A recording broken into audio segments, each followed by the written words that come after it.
Asalaamu calaykum isku soo noqod wanaagsan waxaad rajaynayaan caafimaad qabtaan waxaanu inta badan ku sifaynaa qofka munaafiqa ah inuu yahay laba waji sababtoo ah markuu kula joogo waxa uu ku tusayaa waji kale ama gooni ah marka uu dadka kale la joogana waxa uu tusayaa waji kale oo iyana gooni ah haddaba muuqaalkeena maanta waxaanu kaga hadli doonaa in intii uu noolaa oo dhan lahaa laba waji oo xaqiiqi ah ninkan oo lagu magacaabo Edward Mordrake aniga hawlaalka Cabdilmajiid ku soo dhawow muuqaalkeena maanta fadlan haddaad ku cusub tahay kanaalka ku soo biir like-na mahadsan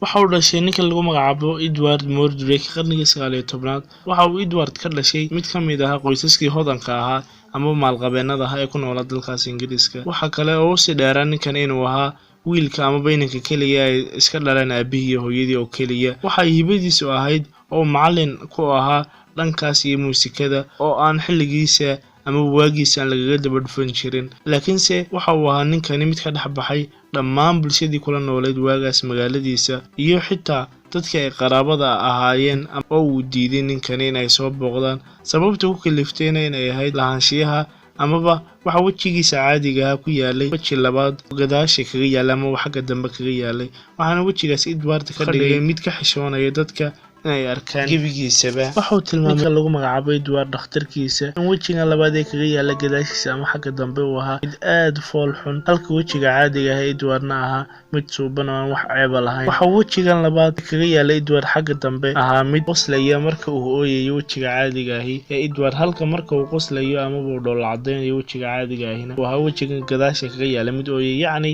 cagsi waxaana uu ku tilmaami jiray Edward wajigan labaad ee kaga yaala xaggiisa dambe waji shaydaan waxaana mararka qaarkood wajigan kaga yaala gadaashiisa ama xagga dambe ahaa mid dhaqdhaqaajinaya ama nuuxnuuxinaya dibnihiisa laakiinse ma ahaan dhaqdhaqaaqa wajigani mid la maqlayo ama la fahmayo ilaa Edward mooyaane waxa uu ahaa ninkan lagu magacaabo Edward aad uga cabanaya dhibaatooyin uu sheeganaya inuu u geysto wajigiisan labaad ee gadaasha kaga yaalay waxaana uu ku sheegay Edward dhibaatooyinkaas inay ka mid ahaayeen marka uu is yiraahdo amaba uu doono inuu lado oo uu seexdo in aanu ka seexan jirin wajigiisa labaad sababtoo ah waxa uu wajigiisan labaad ahaa mid la xashaashay ama hadal aad u qaab daran oo aan wanaagsaneyn ugu sheegi jiray dhagihiisa hadalladaas oo ay ka mid ahaayeen dil waad fool xun tahay iyo hadallo kale hurdada u diidaba ninkan Edward lagu magacaabo waxa uu ahaa ninkan lagu magacaabo Edward Mordrake mid in badan ka dalbanaya oo ka codsanaya in laga jaro amaba laga ciribtiro wajigiisa labaad xitaa haddii naftiisa u go'ayso oo uu ka dhimanayo dhakhtarkiisa inkastoo ay siin jireen oo uu Edward ka heli jiray daryeel iyo ilaalin uma aysan ogolaan in laga jaro wajigan labaad qoyskiisa iyo dhakhtarkiiba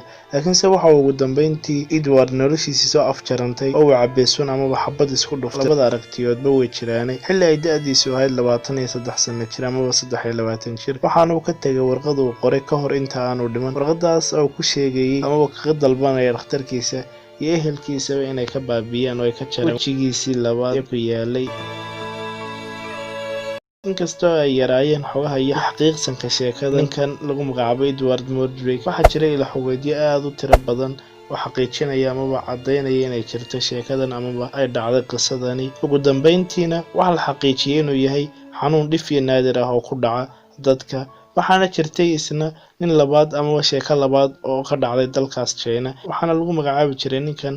Chang Binsu oo ku jiray isna da'da 40 jirka ninkaas oo isna waji labaad lahaa balse sidii ninkii hore Edward Mordrake kuma lahayn xagga dambe ninkan waxa uu ku lahaa dhanka midig ee wajigiisa caadiga waji labaad oo isna aan u dhameystirnayn sidii ninkii hore indhaha iyo sani laakiinse leh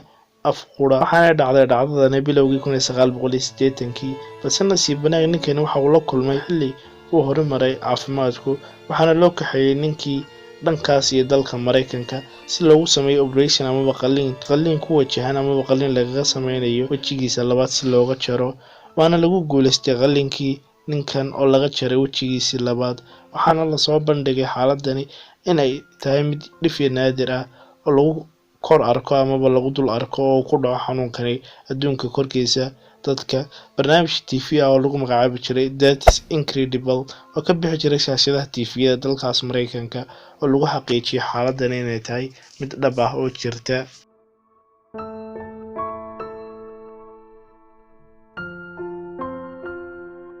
muuqaalkeena maanta intaasuu ku egyahay. Intaynu ku kulmayno muuqaalkan muuqaalka xiga waxaan ku dhaafayaa sidaas iyo nabadgelyo.